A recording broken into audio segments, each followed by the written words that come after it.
السلام عليكم ورحمة الله. نشرة الأخبار من الفضائية الإريترية والمستهل بأبرز العناوين.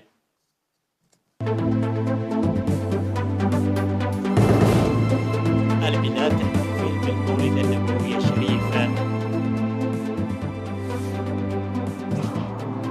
توزيع قطع الأراضي السكنية في شمال نقوس العلاي.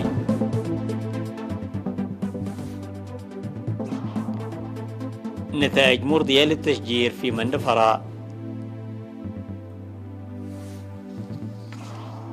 مقاتلة روسية تعترض قاذفة أمريكية فوق بحر اليابان.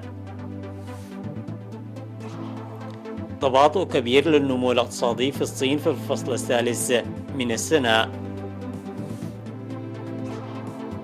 مصر 25 على الأقل في فيضانات وانزلاقات أرضية بالهند. أهلا بكم. شهدت البلاد اليوم الاثنين احتفالات بعيد مولد المصطفى عليه أفضل الصلاة والتسليم، وشهدت أسمرة بهذه المناسبة الجليلة احتفالا في ساحة مسجد الخلفاء الراشدين. التفاصيل في سياق التقرير التالي.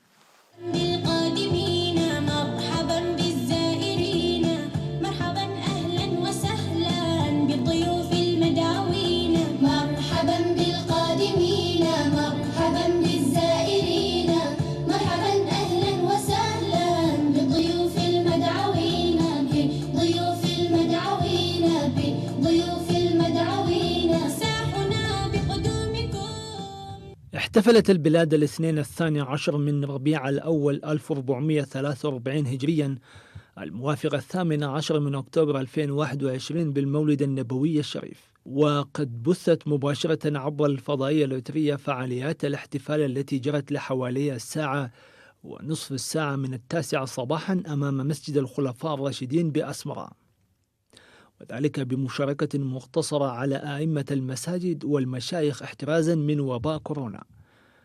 وهنأ رئيس مجلس الأوقاف الإسلامي لمدينة أسمرة السيد محمد سعيد بشير بالمناسبة، وقال أن بث الاحتفال عبر الفضائية الإريترية مكن المسلمين من الاحتفال في منازلهم بسبب وباء كورونا، معربا عن أمنياته الطيبة للسنة القادمة. وقدم مفتي الديار الإريترية سماحة الشيخ سالم إبراهيم المختار في الكلمة التي ألقاها توضيحا حول المضمون الديني لمولد النبي صلى الله عليه وسلم، داعيا للحذر والتعاون حتى انتفاء وباء كورونا.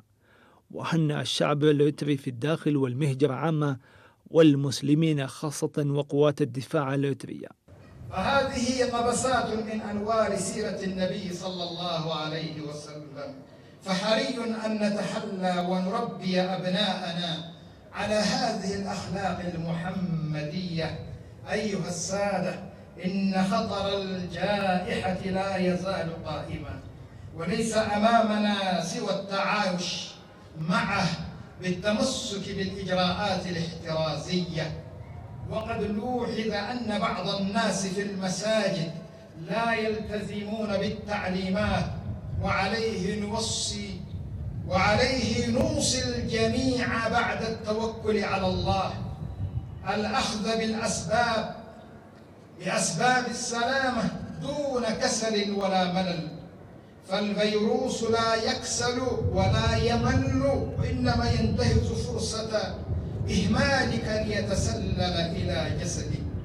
وفي الختام نشكر وزارة الإعلام على البث المباشر للحفل العام الثاني، ثم نرفع أسمى التهاني القلبية والتبريكات للإريتريين بالداخل والخارج، وإلى قوات الدفاع الإريترية والعالم الإسلامي أجمع.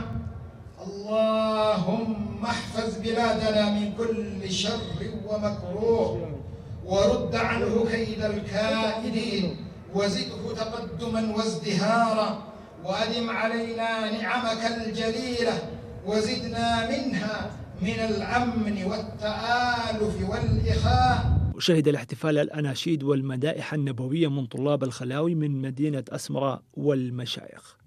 نبي السلام عليك السلام، وآل وصحب سادة كرام، ألفت القلوب وصلت الأرحام، رأفت رحمت راعيت الأيتام. نبي السلام قطع الأراضي السكنية ل105 من أبناء شمانوغوس العلاي بمديرية سرجاغا اليوم 18 من أكتوبر بعد استيفائهم المتطلبات اللازمة. وأوضح مسؤول الزراعة والأراضي في الإقليم الأوسط السيد مكنن مائيل تقسيم عملية توزيع الأراضي على مرحلتين، حيث تم توزيع الأراضي في المرحلة الأولى في الأماكن الخالية داخل القرية حسب الخريطة السكنية، وستجرى المرحلة الثانية بعد إكمال الإجراءات اللازمة. وقال إن الأراضي المقدمة غير مسموح بيعها أو تبديلها بموجب المرسوم رقم 58 لعام 1994، داعيا جميع المواطنين تعزيز المتابعة. وهنا مدير مديرية سرجاغا سيد كفلي ماريام قبر مسقال بالبدء في عملية توزيع قطع الأراضي الملكية الخاصة التي تأخرت لأسباب مختلفة، مشيرا إلى أن المواطنين الذين لم تقدم لهم الأراضي حاليا ستوزع لهم مستقبلا بعد إكمال الإجراءات اللازمة. وذكر مكتب الأراضي في الإقليم الأوسط بأن عملية توزيع الأراضي السكنية للملكية الخاصة طيسة ستجرى على مراحل في جميع إدارات الضواحي. وكانت قطع الأراضي قد وزعت يوم 16 من أكتوبر في ضاحية بادرهوب ومديرية سرجاغا.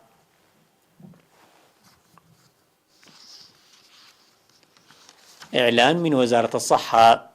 أعلنت وزارة الصحة أن الفحوصات المخبرية التي أجريت اليوم في مراكز الفحص في الإقليم الأوسط صارت إصابة مواطنين 2 بفيروس كورونا في أسمرة، وبهذا بلغ عدد المصابين بفيروس كورونا في البلاد حتى الآن 6776، شفي منهم 6677 وتوفي 45 مريض، فيما لا يزال 54 مريض يتلقون العلاج في المستشفيات. وزارة الصحة 18 من أكتوبر لعام 2021.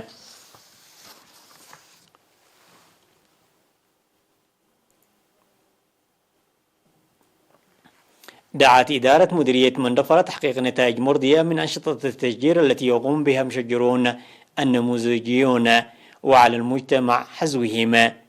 وفي الزيارة المنظمة يوم 15 من أكتوبر لتفقد أشجار الفواكه والأشجار الأخرى التي زرعها المشجر النموذجي السيد أبراهام تسفازقي في منطقة درعانتو مايكويل، أوضح مسؤول التنمية الاقتصادية في المديرية السيد ماكلة تسفا ميكيل النتائج جيدة لأنشطة التشجير الفردية أو الجماعية على المستوى القرى. من جانبه أوضح المشجر أبراهام تسفازقي قيامه ببناء المدرجات في أراضي منحدرة مساحتها 3 هكتارات منذ العام 2011 وتشجيرها بأكثر من 6000 شجرة متوسطنة وأشجار الفواكه. وأشار إلى جنيه فوائد اقتصادية من الأشجار التي زرعها إضافة إلى إسهامها في جمال المنطقة.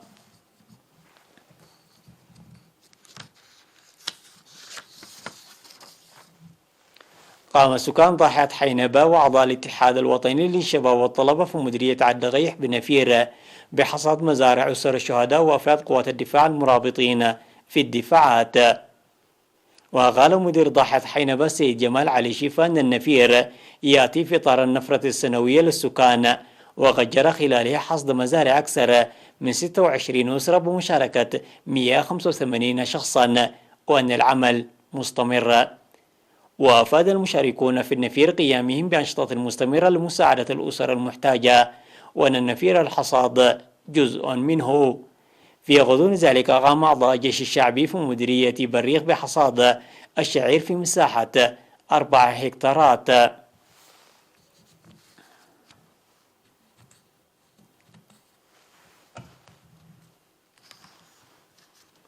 الأخبار العالمية بعد فاصل قصير.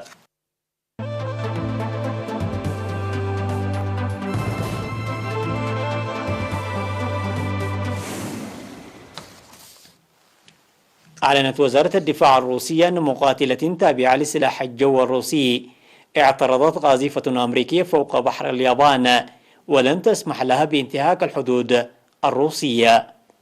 ووفقا للمركز الروسي لإدارة الدفاع التابع لوزارة الدفاع الروسية، رصدت أجهزة مراقبة الأجواء الروسية هدفا جويا فوق المياه المحايدة لبحر اليابان يقترب من حدود دولة روسيا الاتحادية. وقد حدد طاقم المقاتلة الروسية الهدف الجوي على أنه قاذفة استراتيجية تابعة للقوات الجوية الأمريكية. هذا وكانت وزارة الدفاع الروسية قد استدعت يوم الجمعة الماضي الملحق العسكري الأمريكي بموسكو على خلفية التحركات غير المهنية للمدمرة الأمريكية التي حاولت خرق الحدود البحرية لروسيا. وفي وقت سابق أعلنت روسيا أن قواتها تصدت لمحاولة مدمرة أمريكية خرق المياه الإقليمية للبلاد في بحر اليابان قرب ميناء فلادوفستك. أعلنت الصين تباطؤ كبير في نموها الاقتصادي في الفصل الثالث من السنة تحت تأثير أزمة القطاع العقاري وانقطاع الكهرباء الذي انعكس على سلاسل الإمداد. وسجل إجمالي الناتج الداخلي الصيني في الفصل الثاني من العام 2021 ارتفاعا بلغ 7.9% بالمقارنة مع الفترة ذاتها من العام الماضي، بعد انتعاش كبير في فترة يناير إلى مارس بلغ 18.3%. وكان هذا التباطؤ مرتقبا إلى حد بعيد، غير أن مجموعة محللين استطلعتهم وكالة فرانس بريس كانوا يراهنون على نسبة أدنى بمقدار 5%. وأورد مكتب الإحصائيات الوطني أن الغموض المحيط بالظروف العالمية يتفاقم، فيما يبقى الانتعاش الداخلي غير مستقر وغير متكافئ. وتلقي الأرقام الرسمية المتعلقة بإجمالي الناتج الداخلي الصيني متابعة حسيسة رغم ما يحيط بها من تشكيك نظرا إلى وزن البلاد في الاقتصاد العالمي. وبعد خروجها من أزمة وباء كوفيد 19 التي ظهر فيها أواخر 2019 تواجه الصين ارتفاعا شديدا في كلفة المواد الأولية ولا سيما الفحم الذي تعول عليه لتشغيل محطاتها الكهربائية، ما يهدد انتعاش اقتصادها. أودت فيضانات وانزلاقات أرضية تسببت بها أمطار غزيرة بحياة 25 شخصا على الأقل بحسب ما أفاد مسؤولون، فيما واصل رجال الإنقاذ البحث عن ناجين. وعمل الجيش الهندي على نقل إمدادات الطوارئ حسب ما ذكرت وسائل إعلام أمريكية. وعزلت الأمطار أجزاء من ولاية كيرالا الساحلية، كما ارتفع منسوب المياه في أنهر الولاية التي فاضت وقمرت الأراضي والطرق المحيطة بها. وعثر على نحو 11 جثة في منطقة أودويكي و14 أخرى في منطقة كوتا ياما بعد الانزلاقات والسيول التي تعرضت لها هذه المناطق. وأفادت وسائل إعلام هندية نقلا عن السلطات المحلية بأن ما لا يقل عن 10 أشخاص لقوا مصرعهم، ولا يزال 18 آخرون في أعداد المفقودين جراء فيضانات وانهيارات أرضية بجنوب غرب الهند.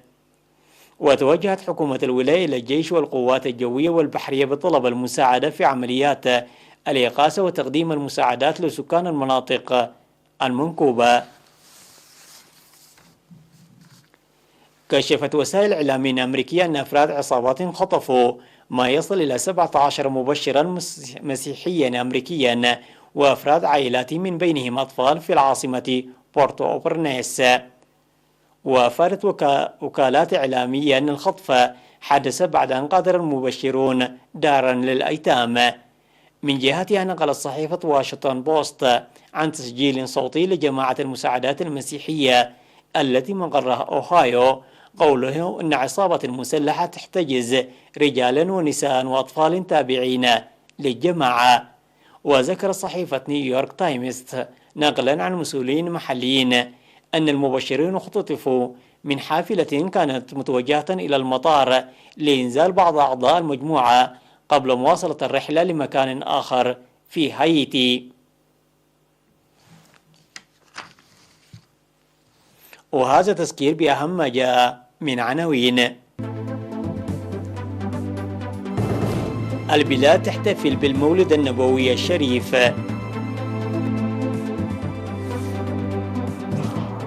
توزيع قطع الأراضي السكنية في شمال غوس العلاي.